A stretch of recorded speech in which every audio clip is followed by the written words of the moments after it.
अस्सलाम वालेकुम यार, मेरा नाम मोहम्मद सादिक तारी और आप देख रहे हैं मेरा यूट्यूब चैनल ऐसे फेवरी। तो आज अल्हम्दुलिल्लाह हमारे जो है शेड की ओपनिंग है, मतलब शेड पुराना है लेकिन कुछ तब्दीलियाँ की हैं हमने इसके अंदर। तो उसके लिए कुछ जो है वो महफिल मिलाद और स्टार की महफिल रखी थी और फिर इंशाल्लाह रिबन कुशाई की तरकीब होगी, रिबन कटेगी। तो अभी आपको इंशाल्लाह प्रोग्राम का हिस्सा दिखाते हैं जो चल रहा है। तो इंशाल्लाह कुछ शेड का जो है ना वो विजिट कराएंगे इंशाल्लाह।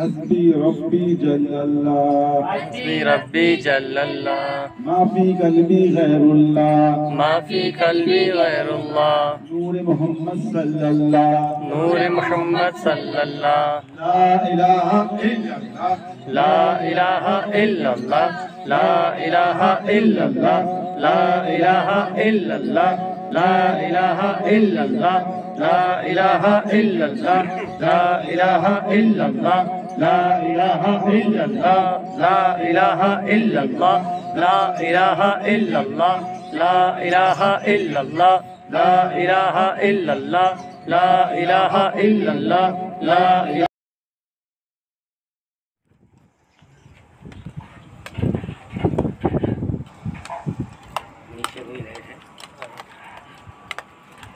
वो हमारे शेड का इफ्तिताह हो रहा है।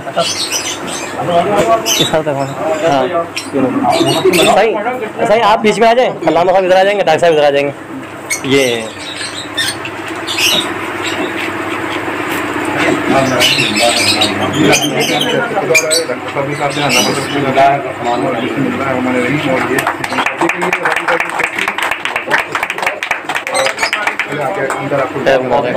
बताते हैं कि किस तरह से आ जाए।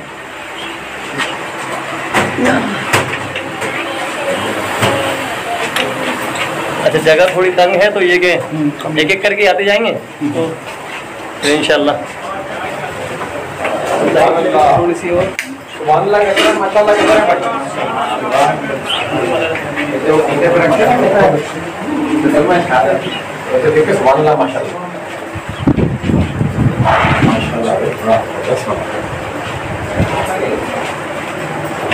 डॉक्टर साहब क्या कहते हैं आप? भाई माशाल्लाह बहुत मेहनत की आपने, बड़े पिंजरे मुझे भी और बड़ी जो है तबीयत से खुशी हो गई माशाल्लाह। टोकन भी बहुत इंटरनेशनल स्टैंडर्ड के, ये पैना फ्लैक्स बड़ा खूबसूरत आपने डिज़ाइन किया है।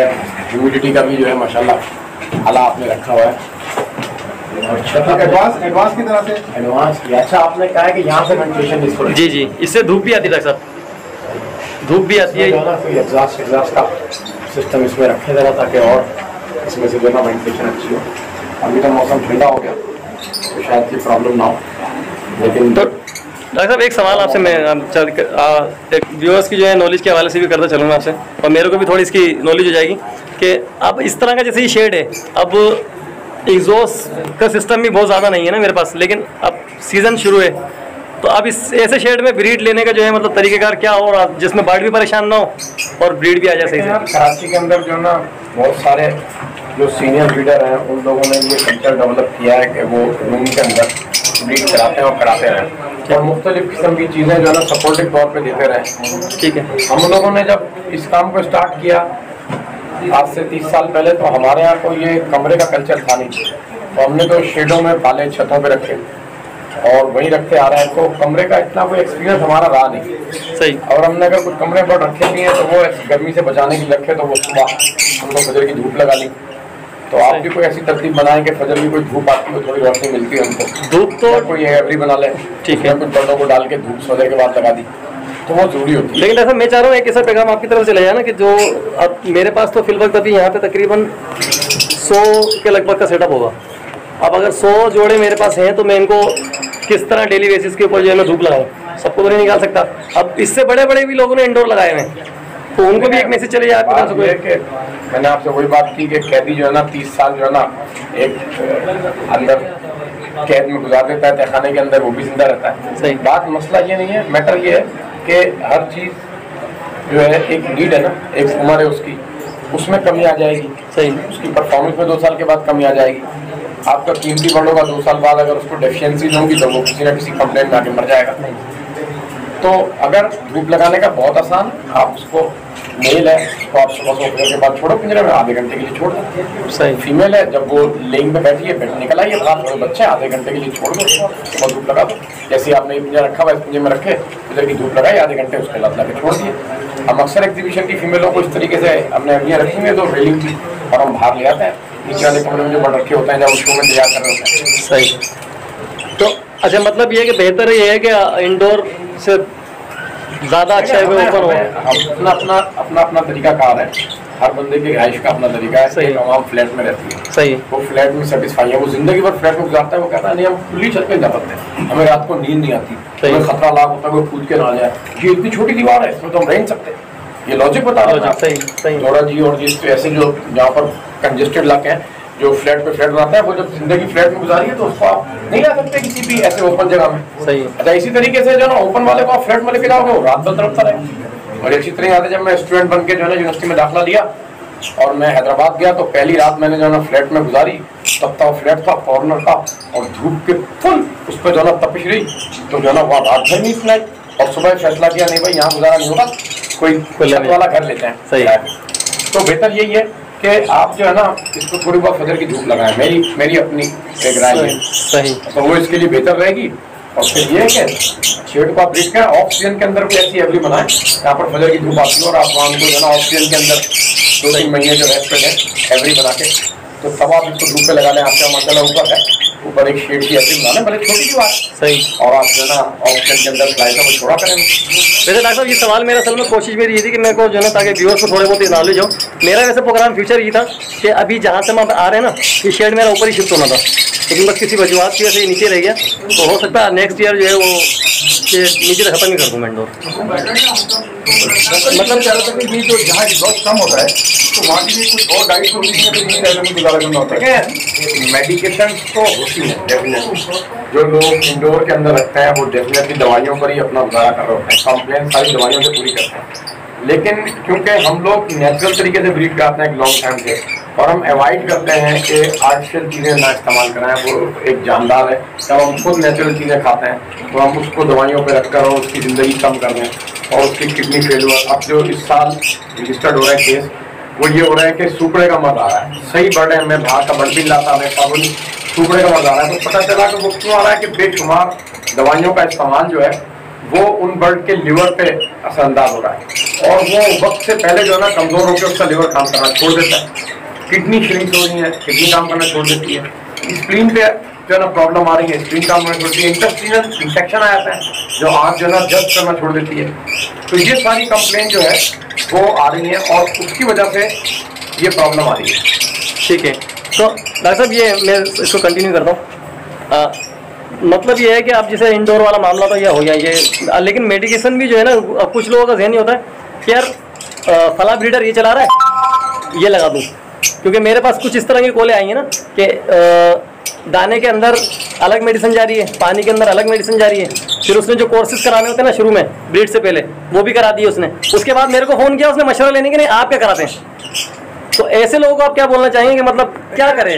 मेरे हर बंदे की अपनी एक प्रैक्टिस होती है, वो उस प्रैक्टिस को शेयर कर रहा होता है। सही है। अब देने वाली बात तो अल्लाह की है, लेकिन वो उस एक्सपीरियंस को शेयर कर रहा होता है कि मुझे इस एक्सपीरियंस में फ़ायदा हो गया। सही है। तो हर बंदे का डाइट के हिसाब से अपना एक्सपीरियंस होता है। जो हमारा एक्सपीरियंस ये रहा है कि जो नेचुरल सोर्सेज हैं, सही, वो अगर अप्लाई किए जाए तो उससे बहुत अच्छा रिजल्ट आता है, और बहुत सारी कंप्लेन देखने को नहीं मिलती। ठीक है। तो हम इसलिए आर्टिफिशियल चीज़ों पे नहीं जाते। क्योंकि आर्टिफिशियल चीज़ों की प्रॉपर सप्लाई नहीं हो पाती अगर आप उसको ले भी जाते हैं तो कभी कोई चीज़ मिलती है, कभी कोई चीज़ नहीं मिलती। और फिर अल्लाह मियाँ ने एक निज़ाम रखा है नेचुरल सोर्स इंजेक्ट करने का। अब जब आर्टिफिशियल देते हैं तो वो नेचुरल को छोड़ देता है, फिर वो आदी होता है। जैसे आप बच्चे को हिला दें या अपने मेरे को हिला दें आर्टिफिशियल चीज़ों से, तो नेचुरल चीज़ हजम करना छोड़ देंगे।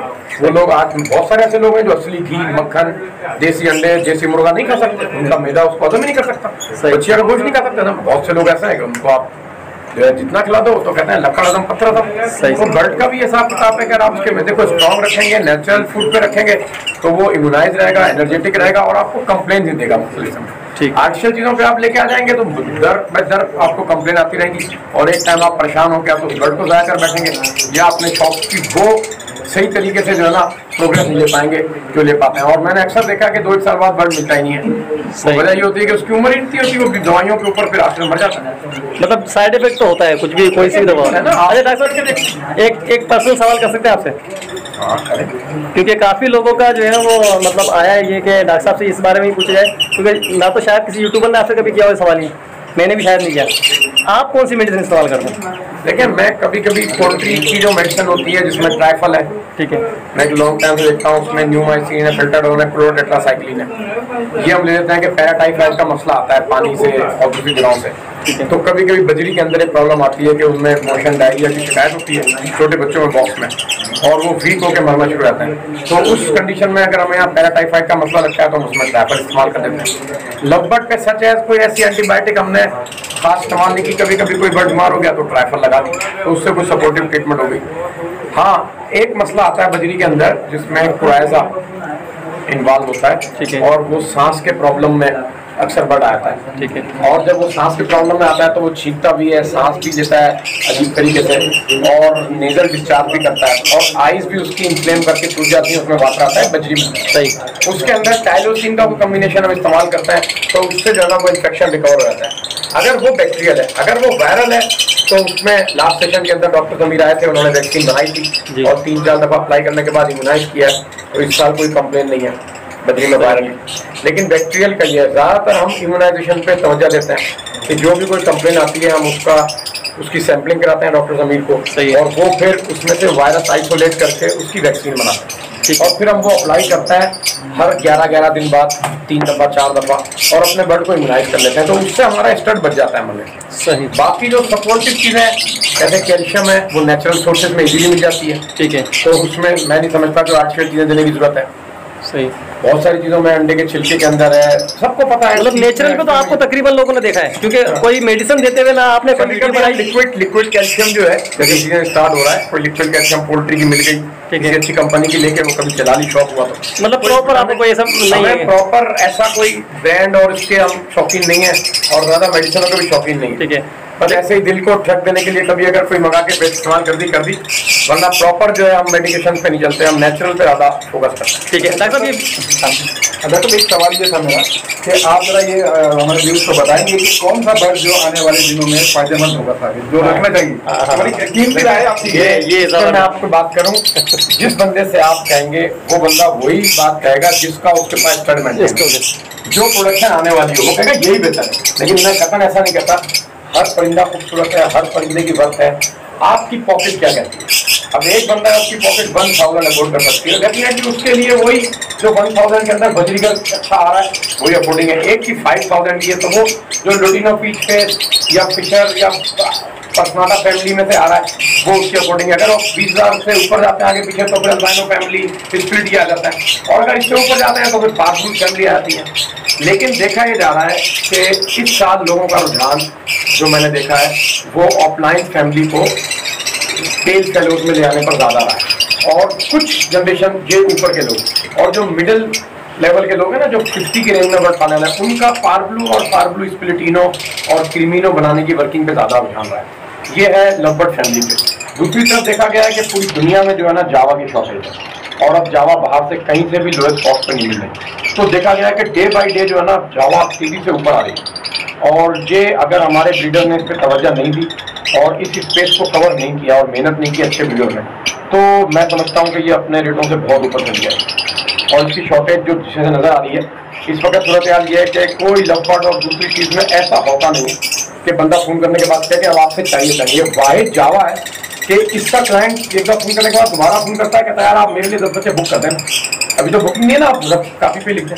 तो हमें मजबूरन रफ ऐसे फर्जी बुकिंग करनी पड़ रही है जावा में।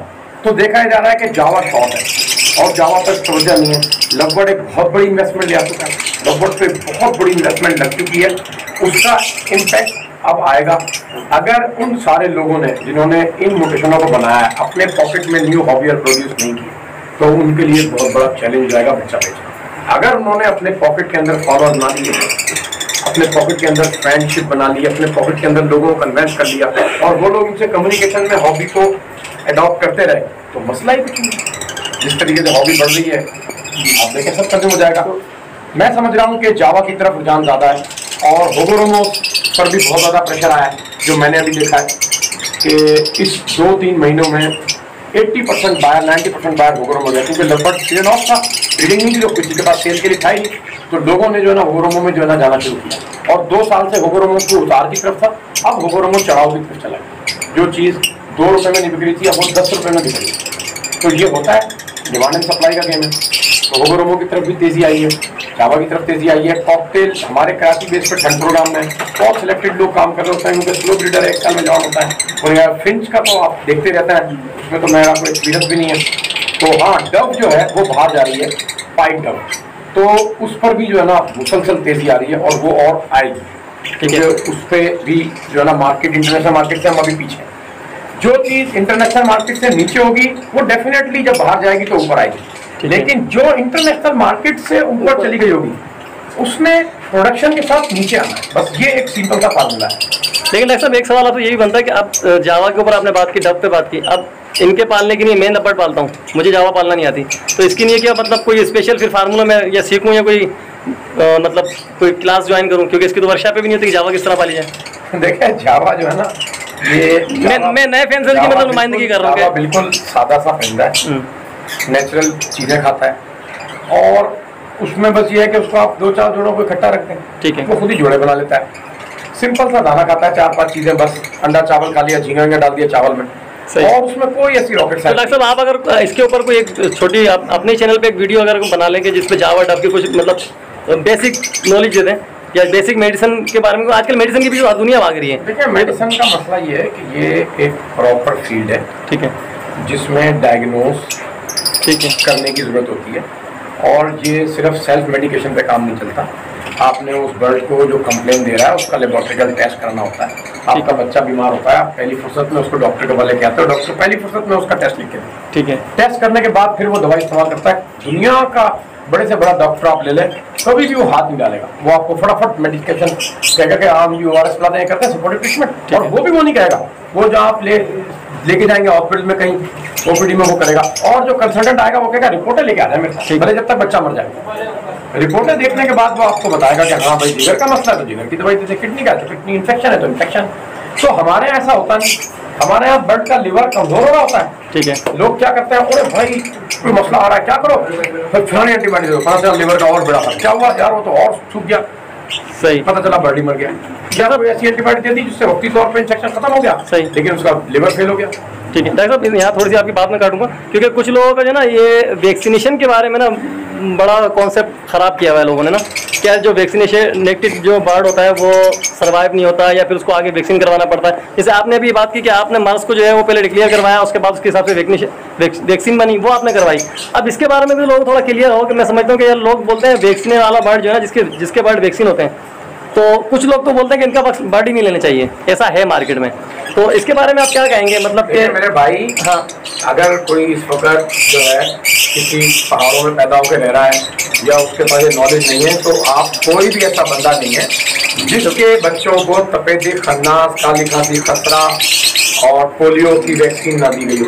बिल्कुल, आप बता दो इतने सारे लोगों में से कोई ये कहते हैं कि मुझे पोलियो, खन्नास, काली खांसी, खसरा और तपेदिक की जो है ना, और एक दो और भी वैक्सीनें ना कराई गई हैं। बचपन से जो है ना सारी वैक्सीन आपने बच्चों को तो भाग भाग के लेके आते हो। हाँ, सही है। पूरे दूसरे प्लान है, मेरा बच्चा अपाज ना हो जाए, माजूर ना हो जाए। और बर्ड के मुताबिक कहते हो नहीं नहीं, वो वैक्सीन जाहिल लोग हैं, अपने जहालत को पर्दा डालने के लिए ठीक है। इस किस्म की बात करते हैं जिससे लोग गुमराह होते हैं और गलत डायरेक्शन में आते हैं।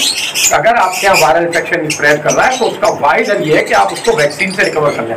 आज देख लें दुनिया कहाँ खड़ी है, सही एपिडेमिक ये आया कोरोना तो क्या हुआ, लाइन लगी हुई है वैक्सीन कराने की। क्यों करा रहे हैं पागल, सारी दुनिया क्यों करा रही वैक्सीन? सही, मतलब वैक्सीनेशन में कोई मतलब इतना नुकसान नहीं है, लेकिन बात भाई वैक्सीन का कोई नुकसान नहीं है। ठीक है। हाँ, अब आप ऐसी वैक्सीन जो आपका वायरस नहीं था आप लगा दुनिया भर की बाहर की लाला के इंट्रोड्यूस करा रहे हो। सही। तो डेफिनेटली वो स्ट्रेन है, लाइफ 5% लाइफ है, तो वो एक्टिवेट होगी। मतलब थोड़ी सी नॉलेज लिए लेकिन आपके यहाँ जो वायरस है उसको आप जाके लैबों में लेके जाएं, ठीक है। वहाँ आइसोलेट करवाएं, उसकी वैक्सीन बनवाएं और वो अपने स्टड को तो करें। डॉक्टर साहब ये भी रहनुमाई फरमाए कि यहाँ पे लेबों के मामले में आप लोगों को नहीं डॉक्टर बहुत अच्छा काम कर रहे हैं, ठीक है। सिहा बहुत अच्छा काम कर रही तो है। यहाँ कुछ और इलाके बहुत ऐसे जहाँ सारे पे इदारे हैं जिनके बहुत आप सारे इदारे हैं जो इस पे काम कर रहे एक हैं। आध दो का अगर आप नाम बता सकें जो मैंने बताया आपको, डॉक्टर जमीर इस पे काम कर रहे हैं। ठीक है। Sindh institute of animal health Korangi में आपके बना हुआ है, ठीक है, बहुत बड़ा इदारा है। वैक्सीनेशन का और लॉन्ग टाइम से ठीक है। जर्मनी की बहुत बड़ी लैब है जो काम कर रही है, जबरदस्त रिसर्च सेंटर है, R&D का अपना सेंटर है और बहुत सारे प्रोजेक्ट हैं उनके पास। ठीक है। वहाँ लोग जाए, अपने सैंपल दें। तो मतलब वहाँ पे अपने बर्ड हम अपने डाल के ले जा सकते, कोई मसला भी लोग डरते हैं, असल लोग दिल में डर भी है ना कि यार मैं अपना बर्ड लेके जाऊँ, डॉक्टर बोलेगा भाई तोता लेके आ गया।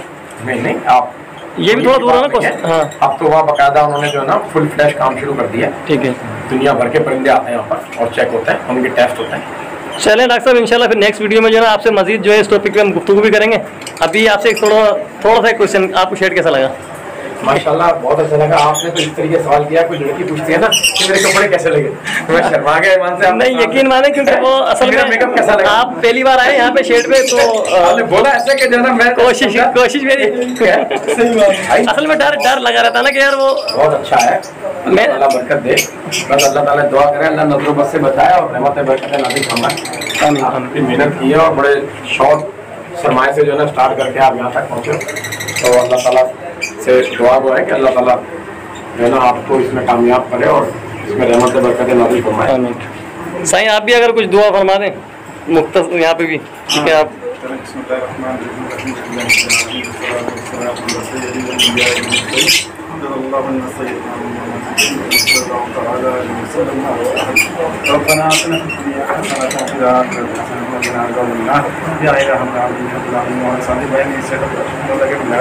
इसमें कामयाबी फरमा या अल्लाह को सबके से ज़्यादा शरारती घर से महफूज फरमा, अमल नजरी से महफूज फरमा, या जितने भी उनका अहबाब है तमाम को मतलब कि हिफाजत नसीब फरमा और हमारी दुआ को दुबारा हम आमीन।